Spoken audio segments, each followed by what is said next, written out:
yeah, I want to welcome Mr. JP Reyes or Juan Pablo Reyes and Carlos Lopez Estrada to Rise Up Animation. I want to thank you all for joining in to learn a few things about these amazing gentlemen here. So again, it's Hispanic Heritage Month, and yeah, there's no other reason. I mean, even if it wasn't, it'd be a no better choice than talking to these two. I mentioned to Carlos earlier, I'm from the Bay Area, so I saw when Blind Spotting popped up as I was looking into his life. I was like, oh yes, okay. But yeah, let's first of all, we can just learn a little bit about you guys. So JP, you're creative development at Walt Disney Animation Studios, right? Yeah. I have been there for a little over 3.5 years. And Right. and yes, and I mean, we've worked on many things, but of things that people know about, I've from day one, I got put on Encanto, which comes out in November. So I've been with that movie for a minute. And I'm excited. I'm excited for it to finally come out. You know how it is with animation. Like you live with Yeah. for forever. And yeah, I mean, I participated a little bit in Frozen 2 and in Raya with Carlos. But Okay. but Encanto, that was like my baby. So, so yeah, it's gonna be really exciting. Nice. Yeah, I mean, I can imagine you were having to sit on these things for years, especially without people even knowing about them. First of all, you're like, just wait till you find out. His other baby is something that we're working on together that we can't talk a lot about, but we've been working on it for a few years, and it comes in another few years. So yeah, he's being very careful because if you see any sniper dots come around, he said too much. You should ask Juan Pablo a lot of confidential questions about it and see what he says. Yeah, when the sweat beads start, you know that there's something. and then Carlos, he the director over at Walt Disney Animation right now, and just I first, I mean, I'm always interested in the origin story, so I'm curious for both of you, what inspired you to even get into animation? Do you want to go first, Juan Pablo, or do you want me to go first? You should go first. I think I have a somewhat strange path into animation because I've always loved it, and I mean, particularly Disney. Like I grew up watching Disney movies just throughout my childhood obsessively. But my professional journey sort of took me into the live action world, and that's really where I the first 10 years of me directing was commercials, music videos, and then eventually I did a few indie features. And I've always sort of dreamed of one day being able to work in animation, but I thought that it would take a lot longer until I would be able to sit behind the director's chair, sit on the director's chair for an animated feature. But it's I guess just life surprised me, and after Blind Spotting, an opportunity came for me to come meet at Disney. I actually met with Juan Pablo and another person that he came with a little Mickey backpack. Yeah, which was gonna impress. No, that's what everyone thinks, but I made sure to let them know that was my backpack, and it wasn't like a meeting move. Yeah, no, but it shows that my Disney love is real. But I met with them, and it coincidentally, it happened right as Jen Lee, who's our chief creative officer, had just taken her new role, and she wanted to, for the first time ever, welcome directors from the outside into Disney animation. So I was the first director who hadn't been sort of brought up through animation that they let into their world. So it's been a whirlwind, and really happy to be there, but totally unexpected. And we can talk about it more a little bit in a second. Yeah. And that Nice. was a very exciting moment because they hired Carlos, they hired another director from outside named Susie Unesi, and then that's when Mm. they ascended Mark Smith and Josie Trinidad also to directing. So Oh yeah. it was like these four really cool new voices like taking on movies. Hmm. So, yeah. Yeah, that's exciting just to see, because you think of the legacy of a studio, and you think, you know, they just want to continue kind of making the same kind of moves. You built the core audience, and kind of what speaks to them, but to be able to welcome people in, and offer an opportunity for the studio to have these new voices and new perspectives. Like it's really exciting to see, like what's gonna be out in the next few years. So yeah, I'm excited. Good What about you, stuff. JP? Well, I not unlike Carlos, I was a Disney kid. I grew up watching old videos of Sleeping Beauty and Snow White and those movies.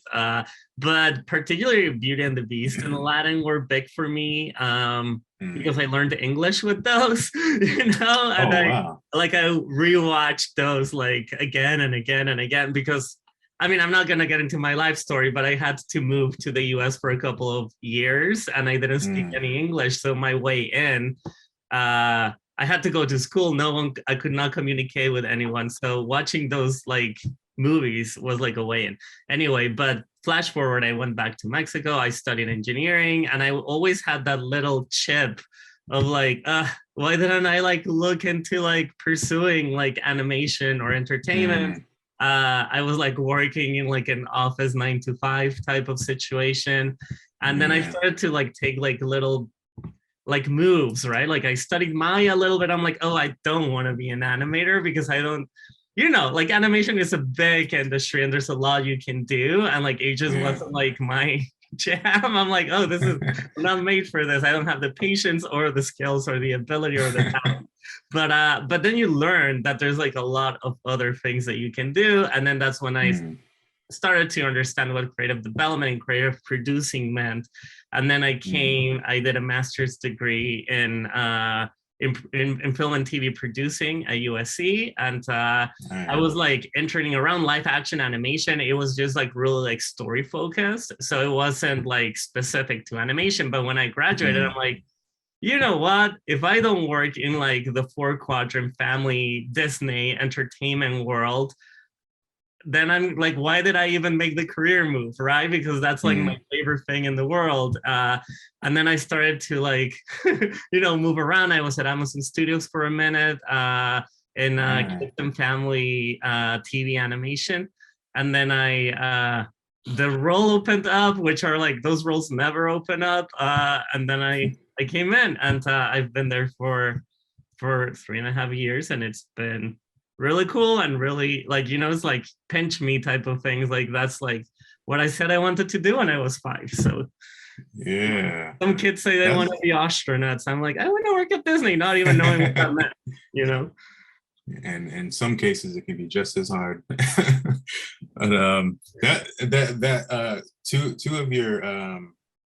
two of what you both have spoke about kind of brings up this next question I have, which is just thinking about that origin and what you bring to what you do now. I mean, whether it's the live action background or engineering, like what do you think are some of those things that you carry to? And I mean, I know live action, like it's the same process but different medium, but like, are there anything specific? And maybe Carlos, you can start with this one with on the live action side. Like what I guess what were the differences or struggles for you? Just approaching a different medium that you haven't worked in.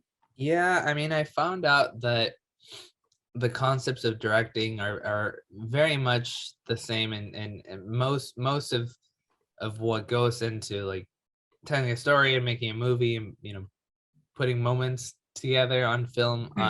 It's really the same idea and the same concepts. What's so incredibly different is just the amount of tools that you have and also just the scope of the projects. Like I'm used to doing independent films. So you work with a handful of people really closely for a few months, and like that's the level of collaboration. But here you all of a sudden, like I stepped into Raya and we had a crew of 500 plus people. And like all these systems around the filmmaking that are quite overwhelming. You know, it's not as not to say that independent film is like simple or easy or quick, but it has less layers, right? It's like you're coming up with an idea, you're working with a writer, you come up with something that you like, and then you communicate that to a crew and you go shoot it.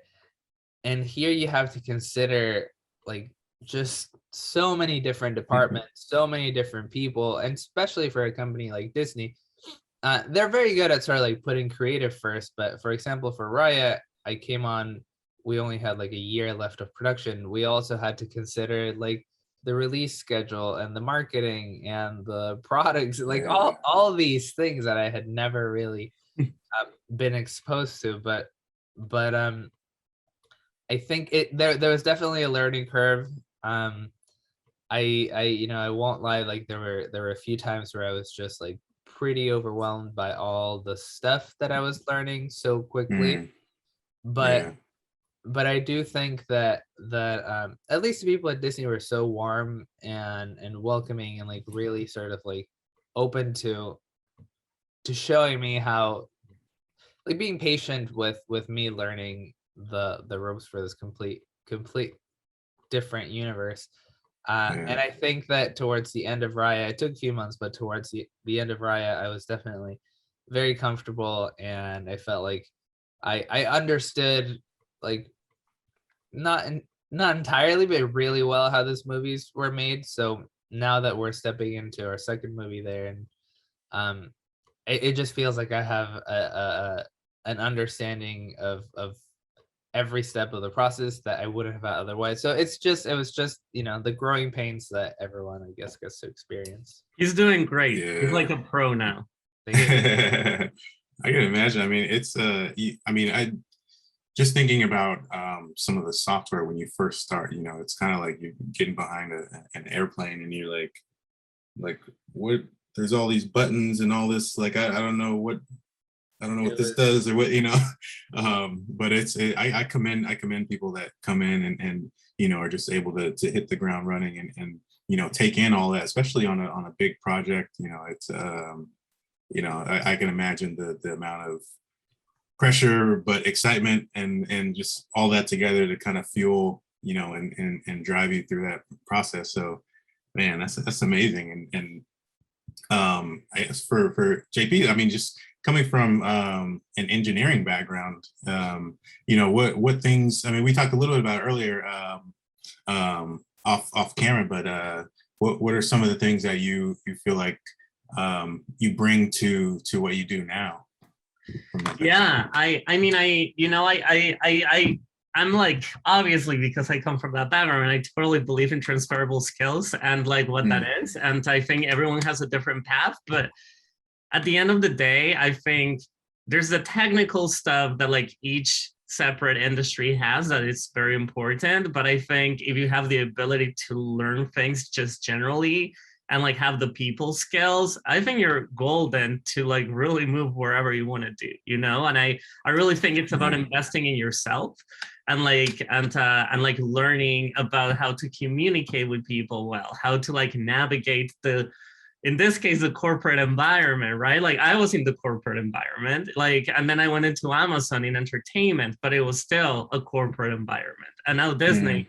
So I come from engineering, but it was like Hewlett Packard, right? Like it's the same thing. So I had that I think a lot of people going into entertainment don't. So I had that part of it, not completely figured out, but I have experience. And so there's that. And then there's also, I mean, as you get older, no matter what you're doing, you like learn to navigate systems and how to talk to people. And yeah, I guess there's that. And then like the specific thing about the industrial engineering that I do, like as I was telling you, like industrial engineering is just like doing more with less.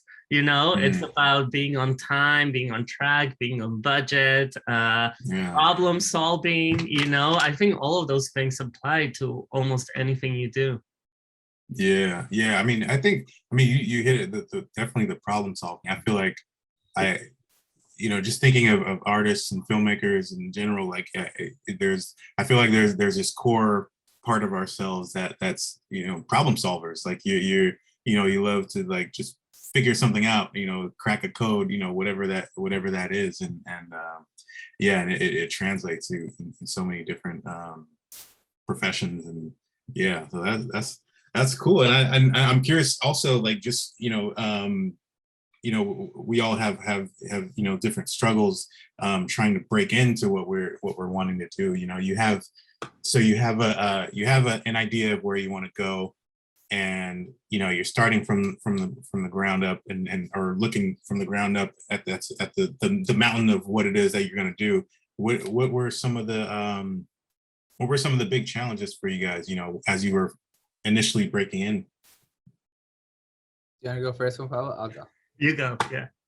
First challenges. I mean, I think that even though everyone at Disney was so like welcoming, it was just getting used to like stepping into an environment where most people around you have been doing this for years and years and years, sometimes decades. And some of the people, I mean, especially Disney, that it is such a like legacy studio. Like there's people there who've been working there for 30 plus years, and to step in as like a fresh face and have to be in rooms with them where you have to keep up to their speed, and you have to keep up with their knowledge, and you have to like pretend that you get it when you may still be sort of like scratching your head a little bit about how things work.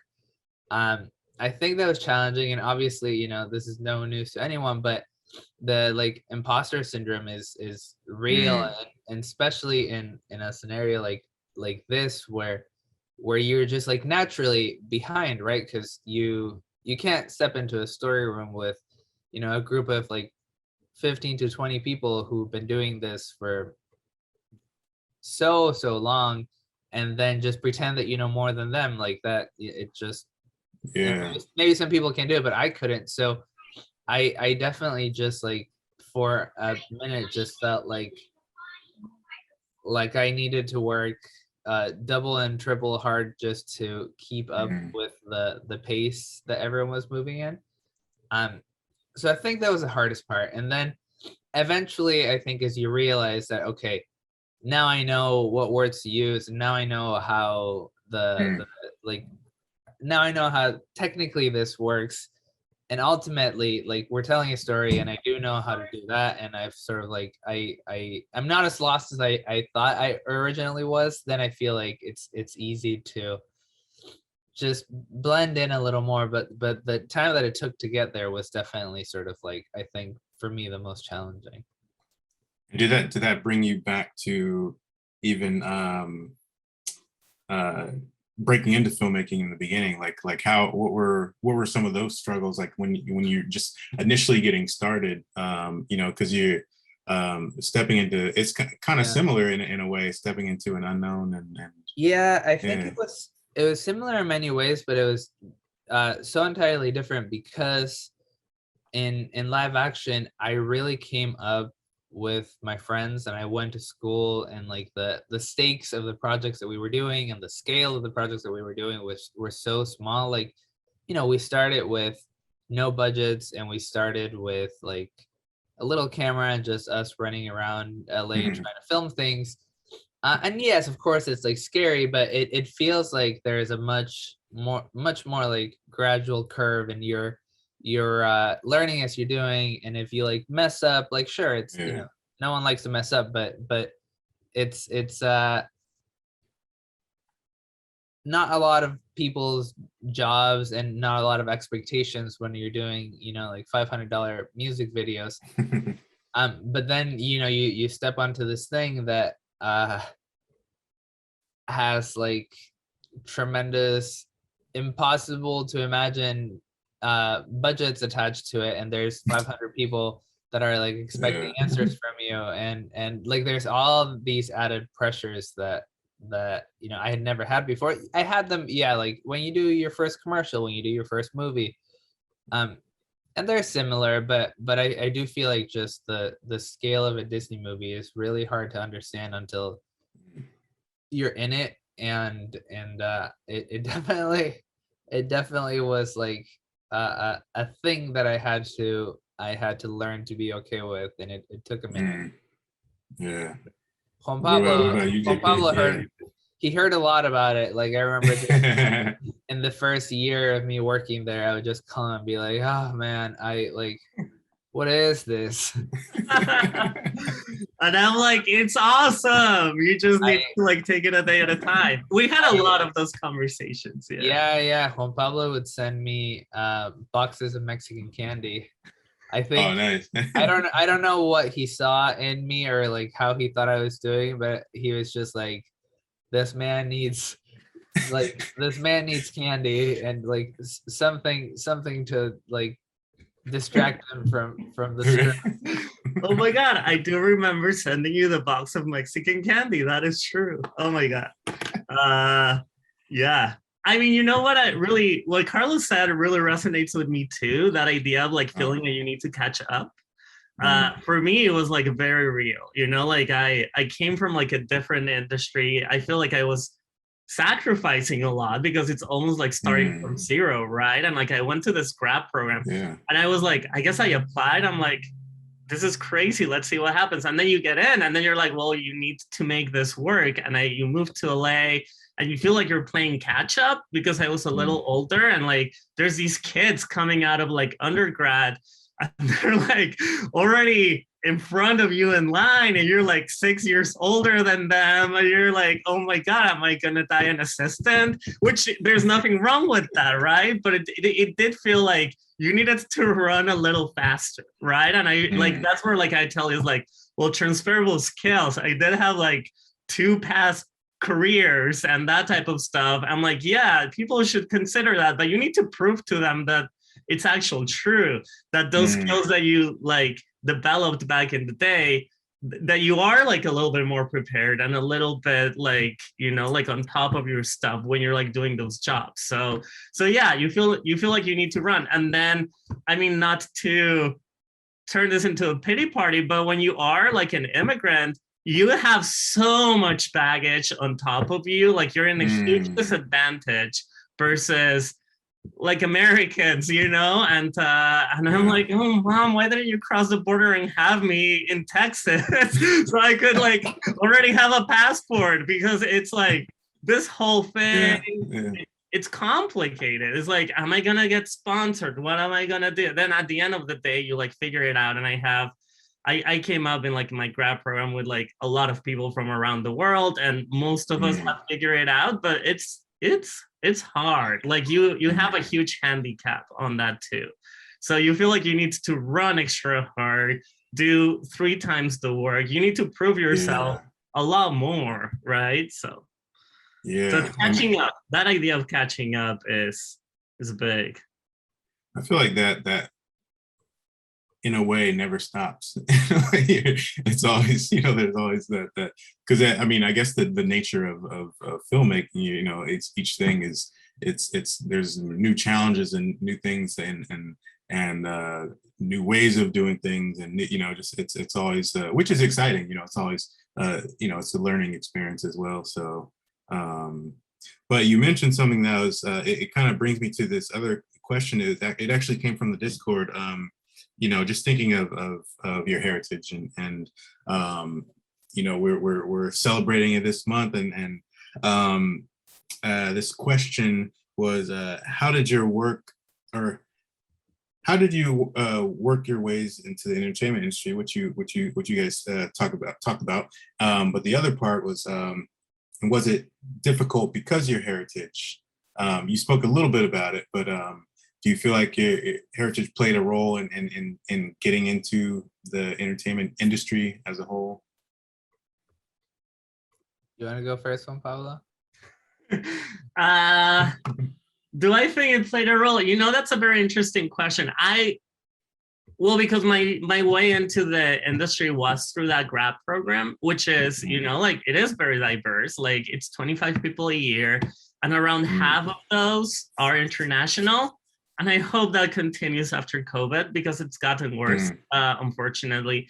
But yeah, that program has always been like very excited about welcoming the international community and thinking about that. And in my class, we were two Mexicans, and I'm still really good friends with her. She's getting married in Acapulco in November, and I'm probably gonna go. Right. So I do think they have an eye for diversity of thought and background in that program. So yeah, in that way, I do think it played a role of like they were looking for people with like different points of view and different backgrounds. And then I, you know, like once I got into like the corporate world in like Amazon first, I was I mean Amazon had this in Seattle, but in LA we brought the LGBTQ plus Berg, and I was like one of like the founding members of having it there. And like I remember like throwing the kickoff, and we like ordered pizza, and we like rented a conference room, and it was very small. And now I look at their post, and they're like celebrating, and like it's like more official, and I'm like, oh, good for you guys. I remember when we were like struggling to get that off the ground. And then in Disney, I've been part of like the Latinx, we'll call it Vocesberg, and so on. So yeah, it's been a part of my journey. Like you cannot take it out, right? Like I've been always in Bergs. I've always been very thoughtful also about my communities and like wanting them to be represented, and not only my communities but just like communities that are underrepresented in general, because when you're a part of one, you like understand that it's important, right? I feel like everyone's like understanding it now, but I don't think you can separate it. Like it's a part of who you are, it's a part of your work, and you need to take it responsibly and like do it, you know? Yeah, I mean, I would say that for me, it kind of ties to whatever we were talking about a second ago, which is that I mean, I know that obviously I'm working at Disney right now because of my work and because stuff they had seen that they felt like would be sort of like a good pairing with the company and you know, my personality, whatever. But I also know that that like diversity was an important reason of why I ended up with this role, and it's not like it's a secret. It's like Disney Animation hadn't had a director of color in almost 100 years of history, and I was the very first one that they hired, and this was, you know, 2.5 years ago. So even though I tried to not think about it, because it's not like that should affect at all anything I'm doing, right? Like I'm just there and I'm gonna try to do the best work that I can, and I'm gonna be doing it regardless of like whatever reason I'm there for. But it's hard to have that pressure, hard to have that sort of like information and not let it affect what you're doing. Because for example, when I was having those difficult months that Juan Pablo was sending me candy for, I remember just thinking about that as just being like, what does this mean? Like if this weren't to work out, or if like I either I'm not good enough for it, or I just like like for whatever reason it just doesn't click, like does that mean that it's good? Like what is that going to say to other people who are excited about having like a director of color, having a Mexican director? And like, do I all of a sudden have this like added pressure that I feel like I have to like represent because I'm the only one?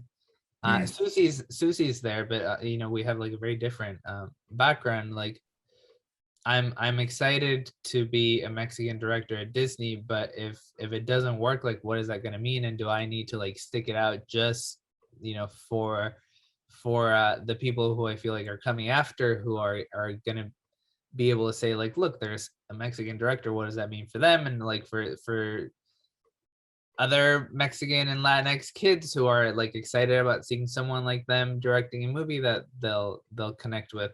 So it's I can't say that it wasn't a real pressure that I feel like I had to, and it's all in my head, right? Like eventually at some point it's like it's okay, and like Yeah. you're gonna do the work you're gonna do regardless of any of this. But when you're just starting, and when you're having like all these daily challenges, like the psychology of it is complicated, and it definitely was a big factor in like I think me having these really really difficult periods of adjustment. But you know, I will say that it got better, and that I'm so happy that I am here, and I'm so happy that I was able to handle it well, because I'm seeing more and more changes in the studio. I'm seeing more and more changes in the industry, and I think that people more than ever are taking representation so seriously. And now, you know, Juan Pablo, myself, we are in a place where we can make decisions that are really going to impact how the studio is representing, you know, our cultures, our groups, and also others that you know haven't been properly represented for forever ever. Yeah. So yeah, now we're in this position where like we have a say of who we bring onto projects. And Juan Pablo, you know, Juan Pablo's ideas on Encanto of like, hey, we need to like really make sure that we're not overseeing like this particular character or this particular group. Like they actually manifest into like real things. Like he was talking a second ago about going to McDonald's to get Happy Meals to get all of the characters, and it's like because like his ideas and his input like influence what these characters are gonna feel and look and act like, and same with me. So I guess that's like that's the journey that I've been on for the last two years. Yeah, man. I mean, it's a really a huge responsibility. It's like it's like the Spider-Man, you know, great power comes great responsibility. You know, you're getting into a place where you're now able to uh lead a creative journey, but also the responsibility of, you know, carrying that torch and allowing other people to be able to be handed that torch as well. And you know, it's I mean, even just the visibility alone, you know, just people seeing your names on those credits, seeing you, you know, associated with these films, it's life changing. Like, you know, people see that and know that it's possible, and you know, that alone can fuel a whole career in something that someone may not have even thought was possible for them. So I mean, that's huge. And you know, just for thinking of the work you guys do now, you know, what is you know, a typical day for you, you know, in both of your roles, and you know, just for I know we get some people, you know, ranging age groups and people that may not have stepped in a studio before, studio environment. So well, I think Juan Pablo and I have very similar work days right now, because we're working on the same project, and because we're in it right now, like we're starting production of it. He's in all the meetings I'm in, and we're like really almost have like the same calendar. So Juan Pablo, I'm gonna let him try to explain our day without giving too much away. Oh, you're muted. Sorry. No, like a big part of like both of our jobs in Disney is like storytelling, right? Like me from the development side and him from the director side, because as you know, in maybe in a like in live action, particularly in TV, like the script has been written and you just walk in and you direct. Carlos, you might want to defend that, but it's usually you're less involved, right? And like in animation, Frank, as you know, you're super involved in every step of the way, and like the story is essential to your job as a director. And then obviously for creative development, you know, like storytelling is everything. So a lot of our days are in the story room. Like it's like figuring out the story, doing research, whiteboarding, like breaking down the structure, doing character brainstorms, And then so that's a big chunk of it. And then like you have the screenwriter, and then they deliver pages, and then you talk about the pages together in the room as a team, and then you see what's working, what's not. Then there's rewrites, and they deliver more pages, and then the storyboard artists start to take those pages, they start to translate them into little sequences, and then you have an editorial. But it's all story driven, at least in this stage, right? Like then you'll get like assets and all of that, but this stage is all about story. It's like writing, conversation, storyboard artists that are really adding to that storytelling, and then editorial that's also adding to that storytelling. So these are about story, really. But I do think that right now, more than before, because we're entering production, it's gotten a lot busier and it's gotten a lot more exciting recently, because for the last like 2 years, we were very, very small group of people just coming up with ideas and try, developing characters and like in this very hypothetical universe where you're just like, well, couldn't this character do this, or couldn't this character do that, or let's try it now where like we see this moment from this other perspective. Like it's fun and exciting, but it's very after a while it's sort of like you're just like, okay, we've talked about this for months and months and months. Like it would be nice to actually start doing it, and all of a sudden it happened really quickly. It happened earlier this summer. It's like someone flipped a switch and all of a sudden we have a design team. So it's just like instead of just having this random character in our heads, now we have like designs of what this character looks like, and we're like, okay, we love her. We like, can we change the color of the hair? Can we, like just making specific decisions that I think we were all like really excited to move into the step. And now we have storyboard artists that are putting scenes together, and we're seeing them with voices, and we're recording the voice talent. So it's an exciting part where like the movie really starts coming to life, and it goes sort of like from idea into something that you can actually see, that you can play, that you can watch, and it's a really great feeling, because especially in animated movies, it takes so long to get to this point, and there's like so much talking and there's so much like daydreaming, that the moment where you can actually start to experience it, it's just incredible. Yeah, it's like it's like wizardry. It's like you're conjuring. I don't know how to connect, but yeah, it's there's some kind of alchemy and magic going on. But 100%. Yeah, and that's what it must feel like. It's like when you're practicing to do magic, and then you spent like years and it just doesn't freaking work, and you're just like, maybe I'm not the right person to do this magic. Like I need something else. And then all of a sudden, like something clicks and you see it, and it's truly, truly magical. Yeah. And what just thinking about the future, and what you guys are doing now. I mean, I know there's things on the horizon in the next few years, but just what do you guys personally hope to accomplish, in the next few years, or just in the future, in your careers? What a loaded question. Yeah. I mean, I will tell you this from the content point of view. And I saw that Kenya was like very excited about ENCANTO and the designs in that movie. And you know what? I've been lucky enough, and I don't know why, but like every movie that I've gotten to work on is like I have like a very intimate connection. Like ENCANTO, obviously, it's like really the first Disney animation like leading lady that we have. Like she's not a princess, but she is like a heroine, right? It's like the Latina heroine that we've been waiting for since like Snow White. And like I was a little kid wanting that, right?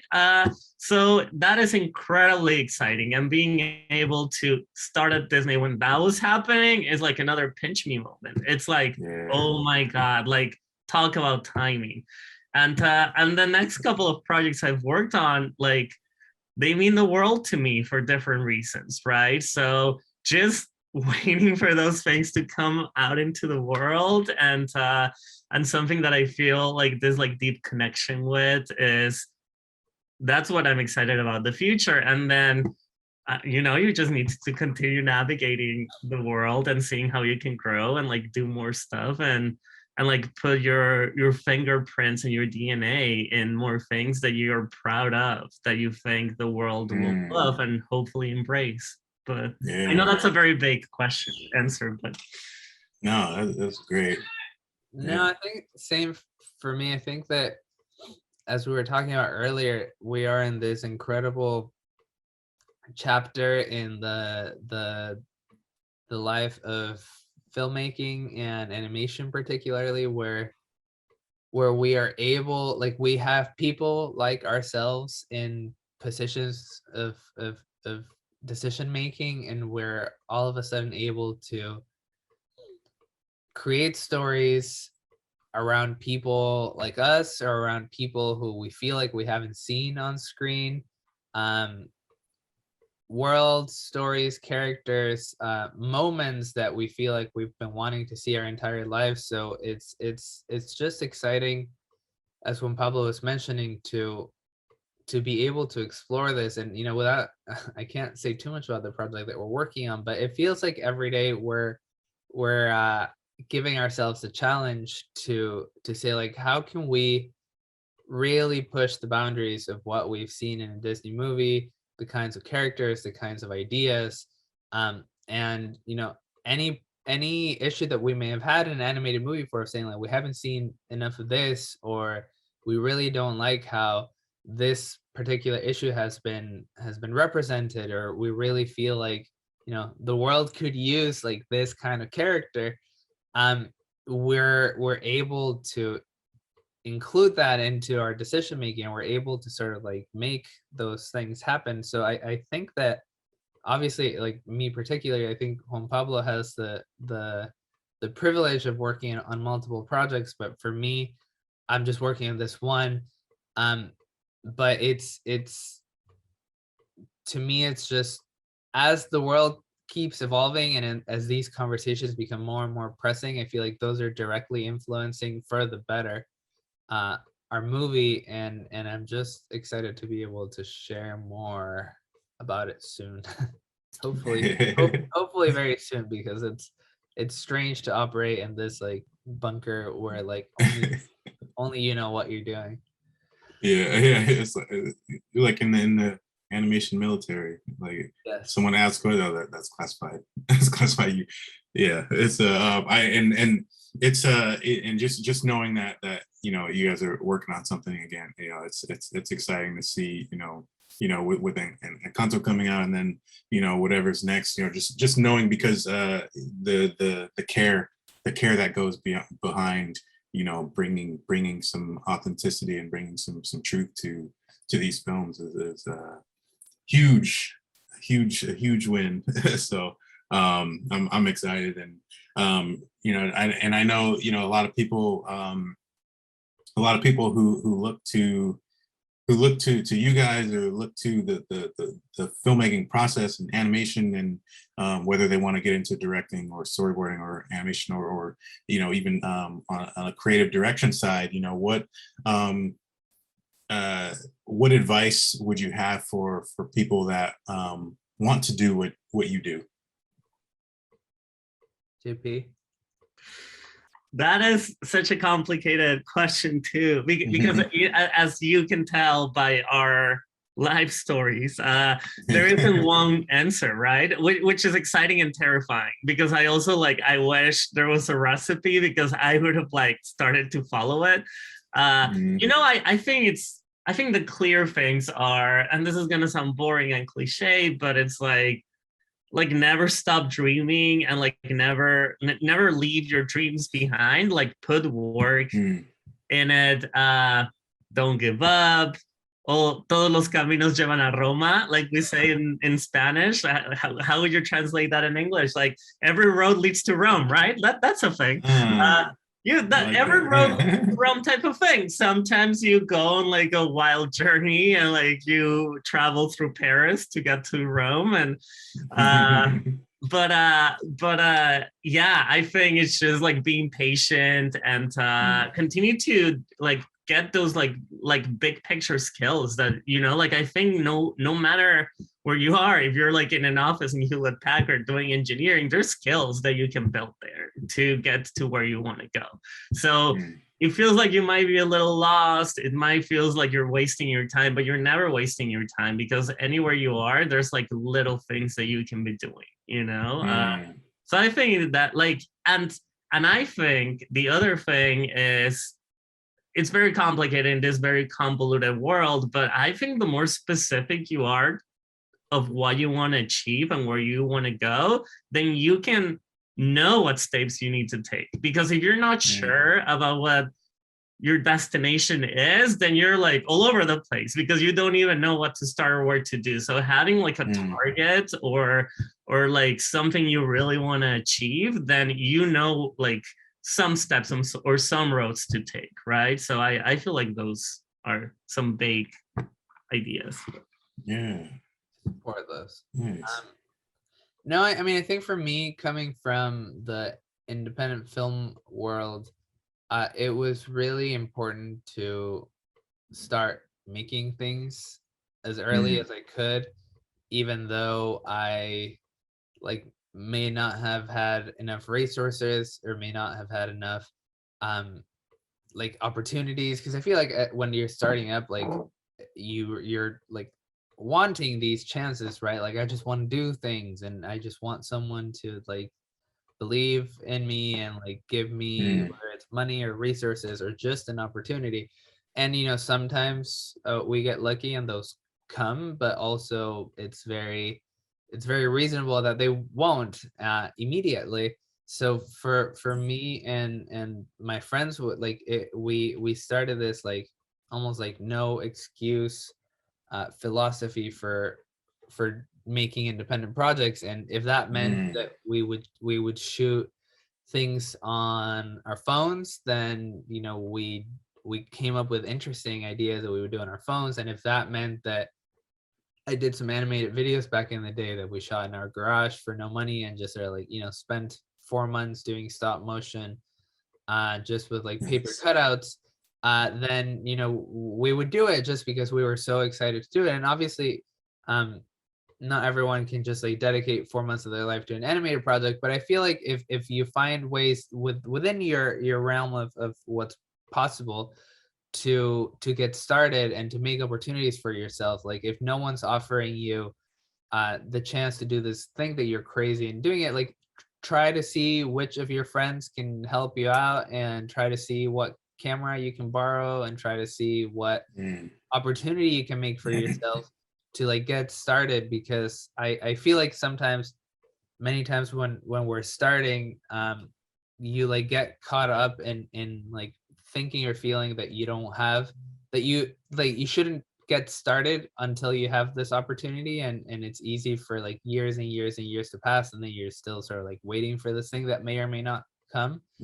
So at least for us, it was really important to just say like we're gonna do things that we're excited about, and if it means that it's gonna take 2 years and we'll do it on weekends, then so be it. If it means that it may not look amazing and we may have to like just borrow a camera that our other friend is using for a shoot on a weekend, then you know that may be it. But it just gave us really like no excuses to not do the things that we wanted to do, and I think that really ended up becoming very, very important.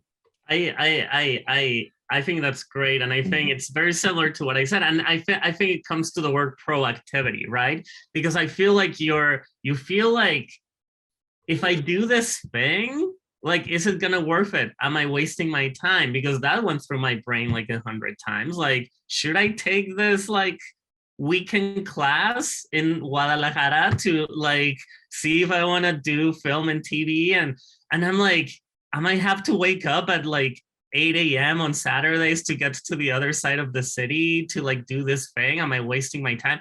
But then I think part of what Carlos is saying is like, well, you're doing it because you love it, and then we'll see if it's worth the while. And but you should do it, like, because I feel like in today's world we like overthink everything. You know, it's like, is this worth it? Should I start? Is it gonna go anywhere? Is it gonna be successful? Is this first short film or script gonna win an award? Probably not, you know, but you need to continue doing and like not feel like, not get defeated so quickly, you know?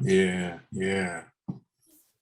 Well, thanks you guys. I mean, that's super inspiring, and I hope, you know, I hope everyone is able to really feel that, you know, at the core, because that's super important, you know, just keeping that drive and focus, and just you know, going after what you want. I mean, it's but I know we have about 6 minutes, so we're gonna see if there's any questions in the Q&A here. We got one from Kenya there. Says, I'm from Fresno. What's the first place I should visit in LA for creative networking? I don't know many people, sadly. What do you think, Juan Pablo? You know, I wish there was a hub where like everyone that you should meet would show up. And now with like the pandemic, it's even harder. You know what? I think places like this, to be honest, well, if this was in person, this would be a great networking opportunity for you, right? Because you would meet like colleagues and people that want like similar things to you. Like I remember when I had just graduated from my grad program, and I was telling you that I wanted to get into like animation and family entertainment in particular, and I didn't know how to, because yes, I knew the people from my program, but I was like the weird one that was into animation, right? Like everyone else wanted like cool TV dramas at the time, which are still cool. But so I was like, I didn't know anyone. And I'm like looking online, like animation events LA. And then I ended up in there's Animation Magazine. I don't know if you've heard of it. They had like this like little summit. And then I showed up, they have panels, and I was awkwardly walking around with a Bloody Mary. I'm like, should I like interrupt this lady that looks interesting but like no one knows me? And then, you know, I think letting go of your shyness, you know, and like just going for it and like approaching strangers. And I emailed people at the time, and guess what? People replied. And then, but you know what I will say about networking is, don't network for the sake of networking, because you're gonna exhaust yourself and people are gonna hate you for it too. Like don't do it randomly, do it with a purpose. Like, is it someone that you actually have something to say to, right? Like, oh, I wanna, like Disney animation, that's my dream. I wanna pick your brain about your career. Oh my God, that's so interesting. I've watched all of the behind the scenes on the DVDs and I kind of know what you do. So, but if I had reached out to, like, it's very different to reach out to the person that works at Disney Animation than to the producer of Survivor, which I love, by the way, Carlos knows, but they're like very different career paths, right? And I feel like thinking of networking and entertainment is just like very overwhelming. You will get tired. People are like, but what do you want to do? I don't know. I just want a job somewhere. And then they don't know how to help you or like what to say. So I think target networking and not being shy about reaching out. That's good. Yeah, stamp of approval. You want to add, Carlos? I mean, I feel like just groups like Rise Up, and especially now that it's so easy to be like get connected through socials and online. I feel like that's such a good way of finding like-minded people who are doing what you want to be doing. So I think that engaging in like Rise Up events, engaging in, and even just like seeing who are the people that are posting and commenting, and then like starting to create your, like, it's really easy to create networks now because it's like 2 clicks and all of a sudden you're like in this random person's like circle.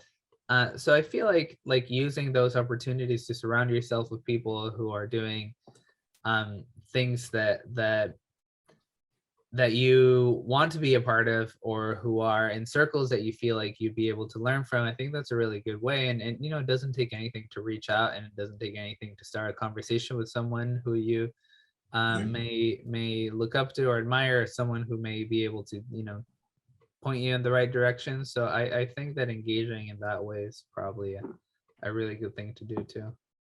Yeah. Look for Juan Pablo on social media.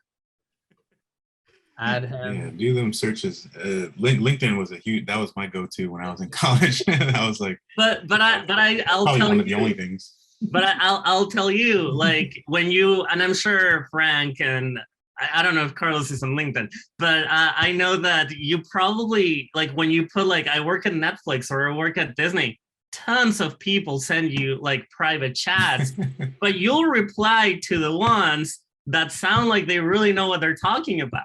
Because like you'll get like, it's like, I am a drummer and I love to drum and I want to talk to you. I'm like, why? But it's like, oh my God, working at Disney is my dream. I see your resume, it's so exciting. I'll probably reply to that person and not to the drummer, Yeah, there's an intention that's shown. I mean, even just being polite, even just introducing yourself and not just look at my work, or just a link to the work, or I have a script. That's the worst thing you can do. It's like, I have a horror movie script that I want you to read. I'm like, I work at Disney person. Like, sure. And plus, you cannot just send scripts to people like that, right? So it's like, say that you want to chat and just talk about, like, if you love Disney, say that you want to talk about that. Like, don't send me a horror script, Juan Pablo is just... So send every horror script that you Plus, Disney Legal won't let us read anything. Like, any company won't review unsolicited material anyway, but we can talk to people, right? Yeah. And that's a big thing too to note for everyone watching. Even if you send stuff, we cannot read them anyway, so it's not personal. But yeah, them's the rules. But I know it's at 12 now, and so we gotta wrap up. So thank you all for joining, and thank you Juan Pablo and Carlos for joining in and sharing your origin story and sharing some inspiration. It's deeply appreciated, and you don't know what that does for people watching, and like I said, it's life-changing. So thank you for having us, and thanks to all of you for hanging out here. At Juan Pablo on Instagram. All right, you guys have a good rest of your Saturday, and yeah, we'll see y'all on the internet. Bye. All right, see y'all.